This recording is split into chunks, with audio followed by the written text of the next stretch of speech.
This is the layout of Tombstone, Arizona. At the bottom of the page is 6th Street, and on the left is the Birdcage Saloon and Brothel. Now going up Allen Street to 5th Street, on the right is the Oriental Saloon. At 5th and Fremont is the Shefflin Theater. Now across Allen Street from the Oriental Saloon was the Bloody Bucket Saloon. And across 5th Street from the Oriental Saloon is the Crystal Palace Saloon. At the time of Wyatt Earp, it was called the Golden Eagle Brewery Saloon. Further down Allen Street is the Campbell and Hatch Saloon. This is where Morgan Earp was shot through the back door. On Fremont, between 4th and 5th Street, is where the Tombstone Epitaph was, and next to it is where the Earp trial was after the OK Corral shootout. Between 4th and 3rd Street on Allen is the entrance to the OK Corral. Now over on Fremont is the back entrance to the corral. Further down Fremont is Fly's Boarding House and Photography. The gunfight took place where the X's are. Next is ex-Mayor Harwood's house. The gunfight took place partly in the street of Fremont and in the alley between Fly's Photography or Boarding House and the Hayward home. On November the 27th, 1879, Virgil Earp was appointed U.S. Deputy Marshal by U.S. Marshal Crawley Drake. Virgil was assigned the eastern part of Pima County, Arizona Territory. His orders were to move to the future Pima County seat of Tombstone and assist the local law with keeping the peace and controlling the lawlessness of eastern Arizona. As federal marshal, he had more authority and wider range, but the county sheriffs and town marshals actually made more money. Now, being a close-knit family, Virgil notifies his brothers of his appointment and also stated that there were good business opportunities. Virgil will meet with two of his brothers, Wyatt and James. They will arrive December the 1st, 1879, along with their wives. Their two younger brothers, Morgan and Warren, will arrive a few months later. Now, Virgil first married Ellen Ransome when he was 17 and she was 16. They eloped. Her family was completely against the marriage. And when Virgil went to the fight in the Civil War, her family told Ellen that Virgil had been killed in battle. And when he got out, he was told that she had died in Oregon with her family. Years later, Virgil will learn that he and Ellen were lied to. He will meet his grown daughter, Nellie Jane, years later, along with her mother. Now actually, Virgil had been wounded during the war and will lose the use of one of his arms. His second wife was Rosella Dragoo. Now what happened to her is not known. Virgil seldom spoke of her. And in 1879, Virgil will marry Allie Sullivan, a reformed prostitute. They will remain together over 40 years, the rest of their lives, and Allie will come with him to Tombstone. Wyatt Earp will marry Urella Sutherland, his childhood sweetheart, in 1870. Wyatt's father, who was Justice of the Peace in Lamar, Missouri, will perform the ceremony. Urella will die later that year from typhoid fever along with their child. In 1873 in Dodge City, Kansas, where Wyatt was serving as a lawman, he meets Mattie Blaylock, a reformed prostitute. She will accompany Wyatt to Tombstone as his common-law wife. Morgan Earp had left his wife Louisa with his parents in California, while he met his brothers in Tombstone. Loaiza would come to Morgan in Tombstone some 5 months later. Now, James had been a deputy marshal in Dodge City, and after hearing from Virgil, James and his wife, Nellie Ketchum, they called her Bessie, a reformed madam, left Dodge for Tombstone. Warren, the youngest, will leave his parents' home in California and follow his older brothers to Tombstone. He will move in with Virgil and Allie. The Earp brothers had intended on starting a stage line, but quickly discovered there are 2 stage lines there already, including Wells Fargo, which White goes to work for as a stage guard. On January the 6th, 1880, Fred White will be elected first town marshal of Tombstone. He was non-political and was respected by both the cowboy faction and the townsfolks. 5 months after Marshal White is elected, Pima County Sheriff Charles Shibble gave Wyatt Earp his first job as a lawman in Tombstone, as deputy sheriff. When White was appointed deputy sheriff, he gave his brother Morgan his job as a Wells Fargo guard. Now, County Deputy White and City Marshal Fred White became good friends and developed a close working relationship together, trying to protect the town. On this spot, where the birdcage now stands, in the early morning hours of 12:30 a.m. on the 28th of October, 1880, it was an empty lot at that time. Drunken cowboys will be shooting guns in all directions. Marshal White, along with Wyatt Earp, demanded that they give up their guns. They submitted and gave their weapons up. When Curly Bill Brocious handed his gun barrel first to Marshal White, White pulled the gun and it went off, shooting Marshal White in the groin. Wyatt Earp, raged by what had happened, pistol whipped Curly Bill and takes him to jail, with the others being quickly rounded up. Marshal White was expected to live, and White makes a statement that said it was an accident and not done on purpose, as he and Curly Bill were friendly. The next day, cowboys were released on charges of violating city orders. 2 days later, on the 30th, Marshal White gets worse and succumbs to his wounds. Deputy Wyatt Earp charges Curly Bill with intent to murder. And because Fred White was such a well-liked marshal, soon a lynch party began to form. In order to keep Curly Bill from being lynched, Deputy Wyatt Earp and posse member George Collins will take Brocious to Tucson by buckboard for safekeeping. They'll be escorted out of town by U.S. Deputy Marshal Virgil Earp, who had just been appointed also the town marshal in Fred White's place. Also, the newly appointed assistant town marshal, Morgan Earp, will go along. After a few weeks in Tucson jail, Curly Bill Brocious will be released after Wyatt Earp testifies that he believes the shooting to be by accident. Now, Curly Bill had become one of the leaders of the Clanton gang after the death of the old man Newton Clanton.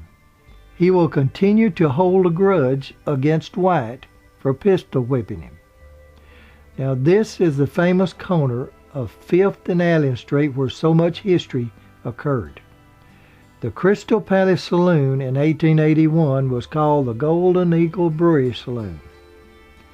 Marshal Virgil Earp had his office on the 2nd floor, along with the Justice of the Peace and other officials. Across 5th Street from the Crystal Palace was the Oriental Saloon. The Oriental building is one of the original surviving buildings in Tombstone. Wyatt Earp had bought interest in the gaming tables at the Oriental. Now, this is the Pharaoh table at the Oriental. Wyatt Earp is second from the right, and Doc Holliday is third from the right in the chair. In February of 1881, the gunfighter Luke Short a friend of the Earps from Dodge City, will be involved in a gunfight in front of the Oriental Saloon, and he will kill Charlie Storms over a gambling disagreement. The gambling inside the Oriental will continue as if nothing ever happened. And 1 week later, another gunfight occurs at the Oriental. Gunfights became commonplace. Now the Earp family wanted to be accepted in Tombstone society. However, as law officers responsible for protecting the business owners and so-called respectable people of the town, the Earps were invited to social functions, but their wives could never be accepted because of their backgrounds. And there were several reasons leading up to the famous gunfight at the OK Corral. First, the Earps were basically lawmen, and the cowboys were operating mostly outside the law. The cowboys and ranchers were Southern Democrats. The Earps and town businessmen were mostly Northern Republicans. It was simply a struggle for political power. To complicate things, White wanted to become the county sheriff, one of the best paying positions in the county. He was planning on running against Johnny Bean and thought that he had a good chance to be appointed by the Republican governor because White was a Republican and Bean was a Democrat. But Bean made a deal with White that if he would pull out of the race, he would appoint White his second deputy and that they would share the enormous profits from the tax collections. Bean's support was from the cowboys and rancher faction, while White's was mostly from town folks and businessmen. White agreed and pulled out of the race, but Bean appointed Harry Wood as undersheriff. If that was not enough, White became involved with Bean's ex-fiancée, Josephine Marcus. As tensions were building between the two factions, on October the 26th, 1881, it all come to a head. Ike Clanton had made threats all over town the night before that he would kill the Earps on sight. Around 1 p.m., Marshal Virgil Earp arrested Ike Clanton for carrying weapons in the city limits after busting him over the head with the barrel of his gun. Clanton was fined $25 and released. Also the same morning, at different times, the Earps also pistol whipped Tom McClary. And around 3 p.m., the Earps received word that Ike Clanton and some cowboys were gathered on Fremont Street and they were armed. Marshal Virgil Earp, along with Morgan and White and temporary Marshal Doc Holliday, left the Oriental Saloon, walked up Allen Street to 4th Street, then 4th to Fremont, then up Fremont towards Fly's boarding house. Now it's believed that the cowboys were actually waiting on Doc Holliday, knowing that he was staying at Fly's boarding house. They had had trouble and run-ins with Doc the night before. Fly's photography is actually located in the back of the boarding house. Now as the marshals walked towards Fly's, Sheriff Ben tried to stop them somewhere around here, saying that the cowboys were already unarmed. The Earps ignored him, determined to end it once and for all. Now the small 16-foot alleyway between Fly's and the Harwood house is where the two parties met. The alleyway has now been closed and walled up. As you can see, now this is the way it looked at the time of the gunfight. C.S. Fly's is on the left and the Hardwood house is on the right. Inside the wall they have each person placed. They were some like Virgil and White, placed within 6 feet of the Clantons. The location is not exact. They were actually closer to the street. Holiday was still in Fremont Street when the fight began. There has always been a question as to who fired the first shot. It's for sure that the Earps was ready for a fight. The Clanton party not so much, because Ike Clanton was reportedly to be unarmed and ran from the fight. Billy Claiborne, who was there, was also unarmed and ran into Fly's photography and boarding house, but he was grazed on his way in. The gunfight lasted only 30 seconds and an estimated 30 shots were fired. Doc shot Frank McClary in the stomach, less than 3 feet away. Morgan fires and hits Billy Clanton in the chest. He falls against Hayward House. Virgil has yet to pull his gun, still trying to get the cowboys to give up, and in disbelief as to what was taking place. Tom McClary shoots Morgan, and Morgan tumbles back into the street. Frank shoots Virgil in the calf of the leg. Virgil uses Fly's house to support him. Virgil shoots Billy Clanton again. Frank McClary hits Doc in the hip. Morgan shoots Frank in the head. Within an hour, Billy Clanton and Tom McClary are dead. Tom had run towards 3rd Street and collapsed on the corner around a telegraph pole. Frank collapsed in middle of the street of Fremont. Wyatt Earp was the only one of the marshals that wasn't wounded. The gunfight was witnessed by Mary Catherine Cummins. She was called Big Nose Kate. She was the girlfriend of Doc Holliday, and she had come to Holliday's room to wait on him. She was looking through the window and watched everything. It was strange that she was not called to testify for the Earps party at their hearing. The funeral of 19-year-old Billy Clanton, 28-year-old Tom McClary, and 33-year-old Frank McClary was the largest ever held in Tombstone. They're all three buried at Boot Hill Cemetery just outside of town. Virgil and Morgan Earp and Doc Holliday had their wounds treated by the local doctor. Sheriff Johnny Behan attempted to place the Earps under arrest. Wyatt told the sheriff that they weren't going anywhere and would not be arrested today. However, 2 days later, Ike Clanton filed murder charges against the Earps and Holliday. Wyatt and Holliday was placed in jail for some 16 days while Virgil and Morgan was still treating their wounds. The Earps will hire Thomas Fitch, a well-known attorney, to represent them. After several weeks of testimony, Judge Spicer will find that the town marshals were within their rights trying to disarm the Clantons and McClarys. Now this is looking south on Fremont Street. This shows the Tombstone epitaph, and then where the Judge Spicer held his Earp hearings, and then further down is the Shefflin Hall. In February of 1882, Morgan would send his wife, Louisa, back to his parents in California, knowing the trouble was not over. After Morgan's murder, she will marry again and die in 1894 in Long Beach, California. 2 months after the gunfight at the OK Corral on the 26th of December 1881, the notorious Birdcage Theater and Saloon and Brothel will open.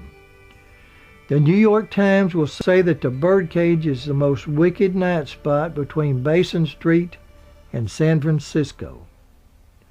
Over the few years it will be open, there will be 26 gunfights, 27 killings, and 120 bullet holes. The Birdcage will be closed by 1892. It will be boarded up without anything inside being changed for 55 years, until 1934, when it will become a National Historic Location. As you walk through the front door, to the right is a narrow set of stairs that leads up to a walkway that's swinging from the ceiling. The back wall was not there at the time, it was completely open. The bar is the original one, in the original place. It was brought by ship around South America to California and then by wagon to Tombstone. There's a bullet hole still in the bar. Now the painting of Fatima has been in the same spot for over 160 years. She gave credit to the birdcage for helping start her career. She had the painting done in San Francisco and sent it to the birdcage as a gift. She would later be called Little Egypt. Now there are 6 bullet holes in the canvas.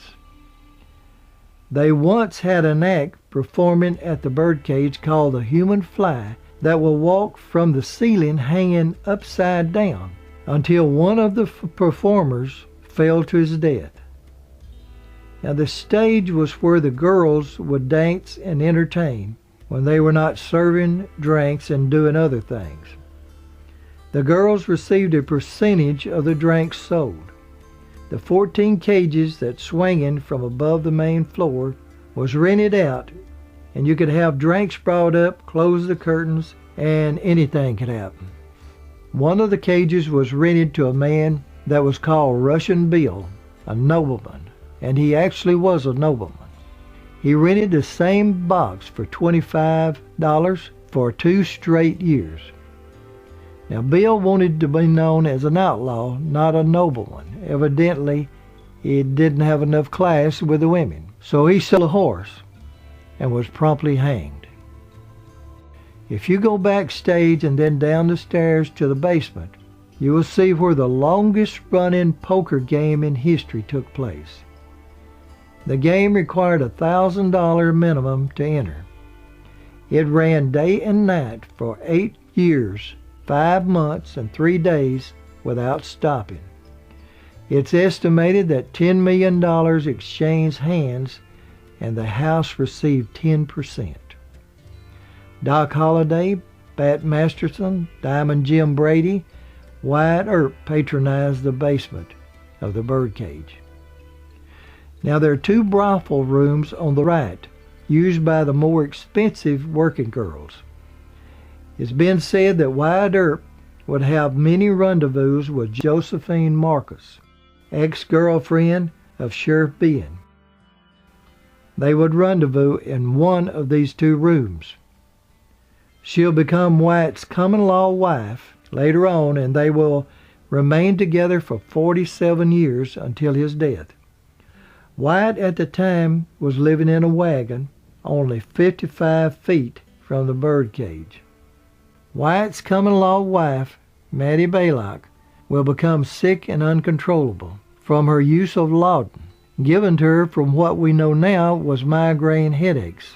Her dependency on laudanum will become a factor in Wyatt's romance with Josephine Marcus.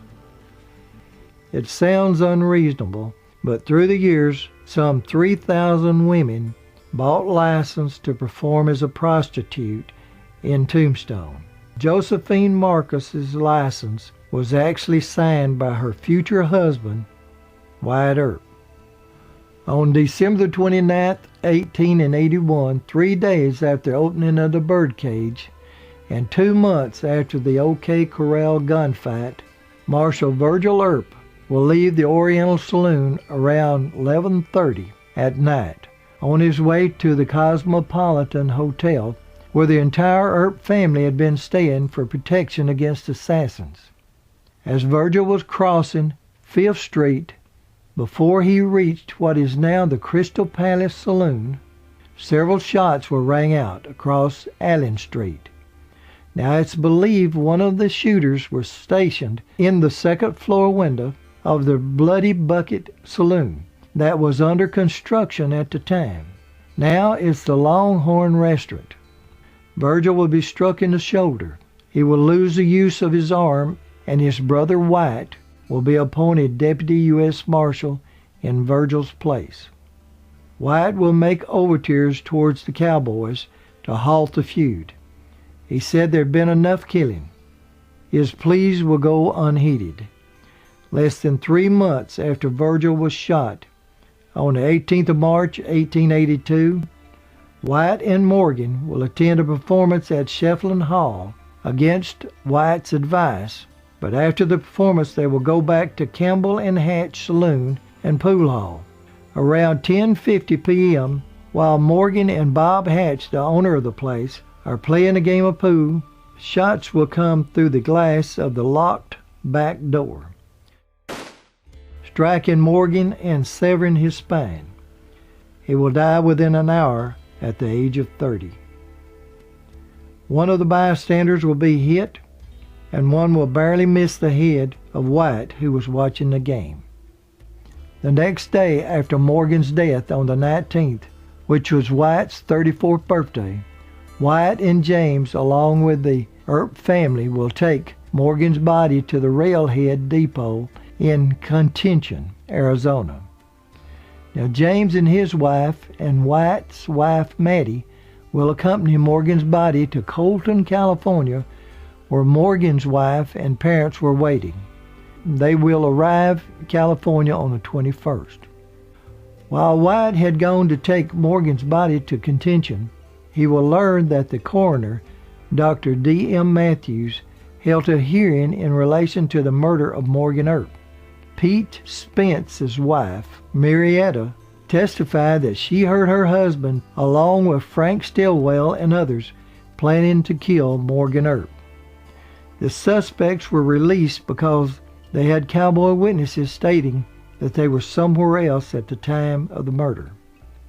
Years later, according to White, he was told by the local judge, he said, "The murderers will never pay for their crimes unless you find a way to do it yourself." On March the 20th, White and Brother Warren, along with Doc Holliday and 2 others, will escort Virgil, still recovering from his wounds, and his wife Allie to Benson to take the train to California.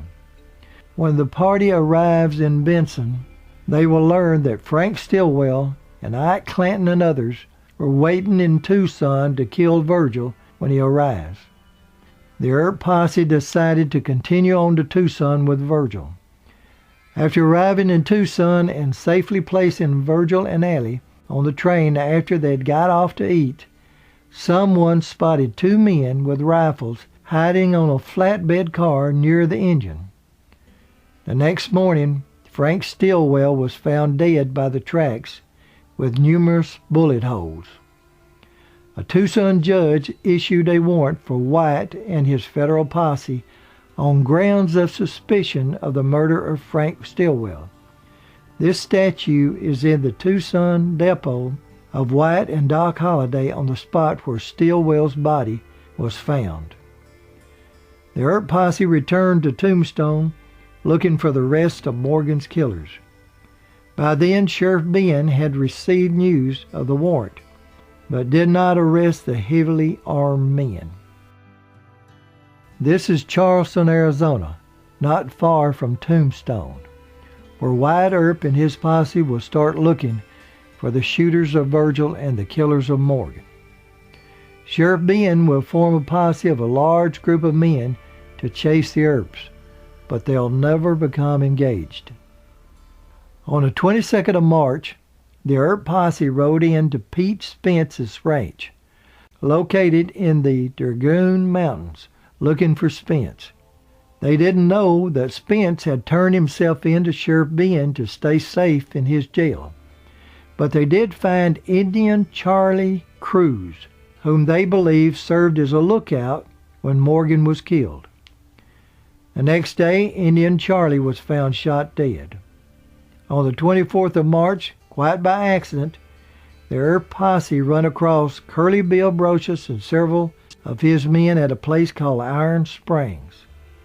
Curly Bill, the same man that White had saved from lynching a year and a half earlier, and testified that the killer of Marshall White was by accident, he now was in a gunfight to revenge his brothers, Virgil and Morgan. White will kill Curly Bill Brocious in a stand-up gunfight. The Earps will come to the conclusion that Frank Stillwell was the one that actually shot Morgan, and Curly Bill is the one that fired the shot that barely missed White. Pete Spence was an accomplice. Now Pete will escape the wrath of the Earps. In 1883, he will spend time in the Yuma Territory Prison. Now this is his prison photograph. because while working as a deputy sheriff, believe it or not, in Georgetown, New Mexico, Spence will beat to death with a pistol Rodney O'Hare, and he will be convicted of manslaughter. Pete will die in 1914 at the age of 62.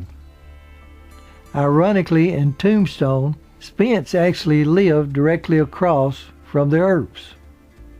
By the end of March, Wyatt will learn another warrant for murder has been issued by a Tombstone judge against him. The posse decides that it's time to disband and leave Arizona. The Earp Federal Posse will leave Arizona around the 1st of April, heading for Colorado. Wyatt's girlfriend, Josephine Marcus, will leave Tombstone on March the 25th, 1882, 1 week after Morgan Earp's death. She will travel to her family in San Francisco under the name of Mrs. Wyatt Earp. She'll wait for Wyatt for 4 months before he'll arrive from Colorado. They will remain together for 47 years until Wyatt's death. In the meantime, Mattie Blaylock was still waiting for Wyatt at his parents' home in Colton, California. And during the summer of 1882, Mattie writes Wyatt stating that she had met a gambler from Arizona and he had asked her to marry him. He later abandons her in Arizona. Mattie moves to Pinal City, Arizona, where she resumes her old profession as a lady of the night. She continues to struggle with her addiction to laudanum and committed suicide by opium poisoning on July the 3rd, 1888. She's buried in the Pinal City Cemetery, and Mattie was 38 years old. The few months Wyatt and Holliday spent in Colorado running from the murder warrants in Arizona, Wyatt was hoping that the Arizona governor would pardon him. He said that when the governor pardons me, I'm going back to Tombstone and run for sheriff. The pardon never came, so he goes to Josephine in California instead. Doc Holliday will succumb to tuberculosis in his hotel room in Glenwood, Colorado on November the 8th, 1887. John Doc Holliday was buried at the Pioneer Cemetery in Glenwood. He died 6 years after the gunfight at the OK Corral at the age of 36. Joseph Ike Clanton, the leader of the outlaw cowboys, will escape the vendetta of Wyatt Earp. Although Clanton was implicated in the shooting of Virgil Earp, 6 years after Virgil's assassination attempt, Ike Clanton will be shot and killed by lawman Jonas Brighton, attempting to arrest him for cattle rustling on June 1st, 1887. Billy Claiborne, who survived the OK gunfight, will challenge Frank Buckskin Leslie and will be killed November the 14th, 1882, in front of the Oriental Saloon. Sheriff Johnny Benn will lose his office as sheriff 2 months after Wyatt's vendetta ride. He will not serve as a law officer again. Johnny will die of Brighton's disease on June 7th, 1912, at the age of 67. James Cooncy Earp, oldest of the Earp brothers, was eating dinner when the gunfight at the OK Corral took place. James was wounded during the Civil War and lost the use of his arm. He was unable to fight. After escorting Morgan's body home, James will have several jobs: owner of saloons, stage drivers, and laborer. His wife Bessie, whose name was actually Nellie Ketchum, but she's called Bessie, will pass away on the 22nd of January 1887 from a sudden illness. She was 43. She had 2 children from a previous marriage. Now, after Bessie's death, James will not marry again and will move in with his sister Adelaide's family. His health will deteriorate and he will become paralyzed. He'll be looked after by his grandniece living in Los Angeles. James Earp will succumb to a stroke January the 25th, 1926. He'll be buried at Mount View Cemetery in San Bernardino. James Earp was 84 years old. Virgil Earp's wounds were so grave that it was not feasible to send him home with Morgan's body. He was not able to protect himself. Virgil Earp will spend 2 years with his family recuperating from his wounds, but will never regain the use of his arm. He will carry it in a sling. And on July the 11th, 1887, Virgil will be elected the first Colton County Marshal. And on April the 22nd, 1898, after receiving a letter from his daughter Nellie Jane Law that he never knew he had, and at the encouragement of his wife Allie, he will travel to Oregon to visit her. He will also visit Ellen, whom he thought was dead. Ellen, thinking that Virgil died in the war, married Thomas Eaton, and they had 4 other children. Nellie and Virgil will visit each other for the rest of their lives. In 1904, Virgil and Allie will go to Goldfield, Nevada to meet with Wyatt, and Virgil will become a county deputy. Then, after surviving 6 months of pneumonia, Virgil Walter Earp will pass away on 19 October 1905 in Goldfield, Nevada. He will be buried at the Riverview Cemetery in Portland, Oregon, at the request of his daughter.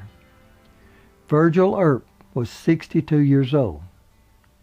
Allie Earp, Virgil's 3rd wife, will print her memoirs of the Earp family, the Tombstone Travesty. Allie will pass away on 11th of November 1947 at the age of 98. She is buried with her best friend, Virgil's sister, Adelaide.